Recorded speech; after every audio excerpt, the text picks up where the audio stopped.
Assalamualaikum warahmatullahi wabarakatuh.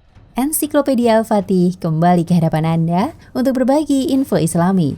Semoga menginspirasi aktivitas Anda hari ini. Dan jangan lupa klik tombol subscribe dan aktifkan notifikasi tombol lonceng agar tidak tertinggal berita terbaru dari Ensiklopedia Al-Fatih.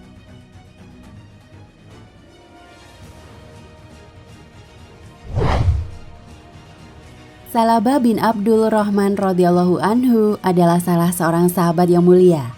Beliau berasal dari kalangan Ansor dan selalu setia melayani Rasulullah Shallallahu Alaihi Wasallam sejak beliau radhiyallahu anhu masuk Islam. Suatu ketika dalam sebuah perjalanan untuk menunaikan sebuah urusan, secara tidak sengaja Salabah radhiyallahu anhu melihat seorang wanita Ansor yang sedang mandi. Rasa takutnya akan Allah Subhanahu Wa Taala muncul seketika. Ia takut jika Allah Subhanahu wa Ta'ala akan menurunkan wahyu atas apa yang telah terjadi. Maka ia lari hingga mencapai pegunungan, tinggal di sana dan senantiasa bertaubat dan menangis kepada Allah Subhanahu wa Ta'ala selama 40 hari.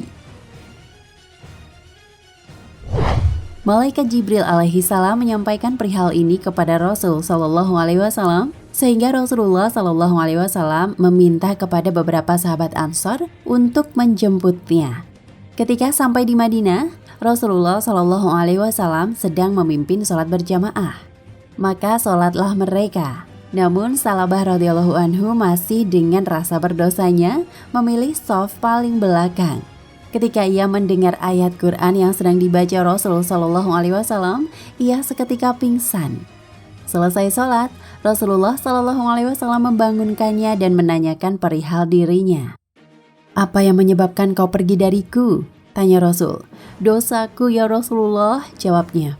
"Bukankah aku pernah menunjukkan ayat yang dapat menghapus dosa dan kesalahan?" tanya Rasul. "Betul, akan tetapi dosaku teramat besar ya Rasulullah," jawabnya. "Akan tetapi kalam Allah itu lebih besar lagi." Setelah itu Rasulullah Shallallahu Alaihi Wasallam memerintahkan agar Salabah dibawa ke rumahnya. Namun setelah sampai di rumah, Salabah radhiyallahu anhu jatuh sakit. Hingga akhirnya Rasulullah Shallallahu Alaihi Wasallam yang mendengar kabar sakitnya Salabah radhiyallahu anhu menjenguknya. Quran Surat Al-Baqarah ayat 201. Salabah radhiyallahu anhu masih merasa malu karena rasa bersalahnya. Ia selalu menggeser kepalanya dari pangkuan Rasulullah Shallallahu Alaihi Wasallam. "Mengapa kamu geser kepalamu dari pangkuanku?" tanya Rasulullah Shallallahu Alaihi Wasallam. "Karena kepala ini penuh dosa," jawab Salabah radhiyallahu anhu. "Apa yang kamu keluhkan?" tanya Nabi Shallallahu Alaihi Wasallam kepadanya. "Seperti ada gerumutan semut-semut di antara tulangku, dagingku, dan kulitku," jawab Salabah radhiyallahu anhu. "Apa yang kamu inginkan?" tanya Nabi Shallallahu Alaihi Wasallam. "Ampunan Rabbku," jawabnya. Kemudian turunlah Jibril alaihi salam kepada Nabi Shallallahu Alaihi Wasallam dengan membawa wahyu dari Allah Subhanahu wa Ta'ala. "Andai kata hambaku ini menghadapku dengan kesalahannya sepenuh bumi, aku akan menyambutnya dengan ampunanku sepenuh bumi pula." Nabi Shallallahu Alaihi Wasallam menyampaikan wahyu tersebut kepada Salabah radhiyallahu anhu, dan seketika ia terpekik dan meninggal. Maka Rasulullah Shallallahu Alaihi Wasallam memerintahkan agar ia segera dimandikan dan dikafani. Ketika selesai mensolatinya, beliau Shallallahu Alaihi Wasallam berjalan sambil berjingkat.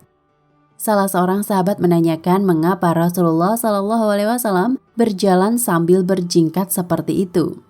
"Demi Zat yang telah mengutusku dengan benar sebagai nabi, sungguh aku tidak mampu meletakkan kakiku di atas bumi, karena malaikat yang turut melayat Salabah sangatlah banyak," jawab Rasulullah Shallallahu Alaihi Wasallam.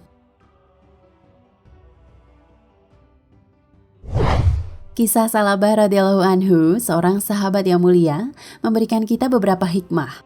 Ada keagungan dalam sikap Salabah radhiyallahu anhu dalam menyikapi rasa bersalahnya.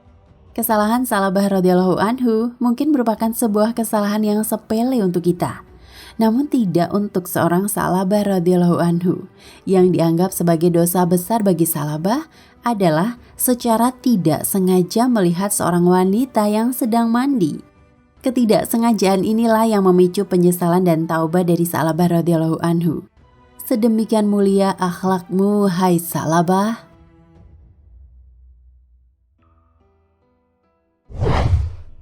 Dan coba kita renungkan perjalanan taubatnya Sa'labah radhiyallahu anhu.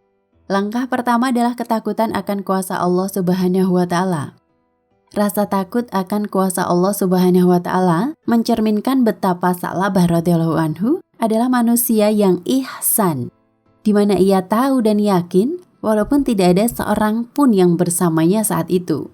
Namun Allah Subhanahu wa Ta'ala ada dan mengetahui apa yang dilakukannya. Takutnya Sa'labah radhiyallahu anhu akan azab Allah Subhanahu wa Ta'ala atasnya segera menuntunnya ke langkah selanjutnya, yaitu penyesalan. Penyesalan yang penuh dengan sujud dan tangis selama 40 hari. Hingga Allah Subhanahu wa Ta'ala menunjukkan kasih-Nya dengan mengirim Jibril alaihi salam untuk mengabarkan mengenai Sa'labah radhiyallahu anhu yang berada di atas pegunungan di tempatnya sedang bertaubat. Bahkan setelah dijemput, Sa'labah radhiyallahu anhu masih dalam nuansa penyesalan dan takut yang membuatnya pingsan ketika mendengar ayat Allah yang dibacakan oleh Rasulullah SAW dalam salatnya. Penyesalan yang kemudian menyebabkan sakitnya Sa'labah radhiyallahu anhu. Hingga Allah Subhanahu wa Ta'ala menegaskan keagungannya dan ampunannya kepada Sa'labah radhiyallahu anhu. Tahap terakhir adalah ampunan Allah Subhanahu wa Ta'ala atas Sa'labah radhiyallahu anhu.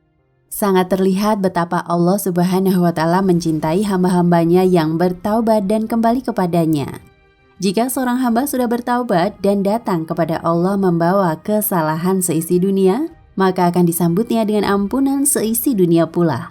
Ya Allah, Subhanaka, Ya Ghafurur Rahim. Taubat adalah rezeki setiap manusia yang seringkali dilupakan. Allah Subhanahu wa Ta'ala membuka pintu taubat selapang-lapangnya bagi hambanya yang ingin kembali kepadanya. Selama hambanya tidak mempersekutukan Allah Subhanahu wa Ta'ala, maka nikmat taubat itu ada untuknya. Sungguh merugi manusia yang lalai menikmati rezeki taubat ini. Taubat ini gratis dari Allah Subhanahu wa Ta'ala dan tanpa tedeng aling-aling. Sebuah kehinaan jika memohon ampunan atau maaf dari sesama manusia, namun adalah sebuah kemuliaan untuk memohon ampun dari Allah Subhanahu wa Ta'ala dengan sebaik-baiknya permohonan. Karena taubat tidak akan diterima bila si pendosa tidak menyesali kesalahan atau dosanya. Jika tidak ada penyesalan, menunjukkan bahwa ia senang dengan perbuatan tersebut. Logikanya, bisakah seseorang itu dipercaya setelah bertaubat sementara dia terus melakukan perbuatan dosa tersebut? Maka harus ada tekad yang kuat, keikhlasan, kesungguhan niat dalam bertaubat. Taubat seorang bukan bersifat kambuhan, artinya bergantung pada cuaca hidup. Pagi taubat, sore maksiat. Sore taubat, pagi maksiat. Sedikit rejeki, langsung taubat. Banyak rejeki, kembali maksiat. Taubat yang selayaknya dilakukan seorang hamba Allah yang ikhlas, yaitu bila tidak separuh ia bertaubat. Itu yang disebut sebagai taubat nasuha, yaitu benar-benar dan sungguh-sungguh dengan kesadaran yang tinggi untuk bertaubat.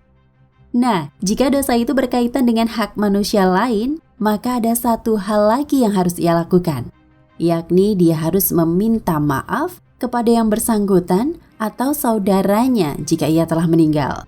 Seperti misalnya minta untuk diikhlaskan, mengembalikan atau mengganti suatu barang yang telah dia rusakkan atau curi, dan sebagainya. Hidup ini laksana menelusuri jalan setapak yang berlumpur dan licin, maka kita harus bersegera mencuci kaki ketika kotoran mulai melekat. Agar resiko jatuh berpeluang kecil, diperlukan kehati-hatian. Mari bertaubat. Dikisahkan oleh Jabir bin Abdullah Al-Ansori. Dikutip dari Mukhtasar Kitab Tawabin yang ditulis oleh Ibnu Qudamah Al-Maqdisi. Wallahu a'lam bishawab. Nah, pemirsa Ensiklopedia Al-Fatih, sampai di sini perjumpaan kita kali ini. Semoga menginspirasi.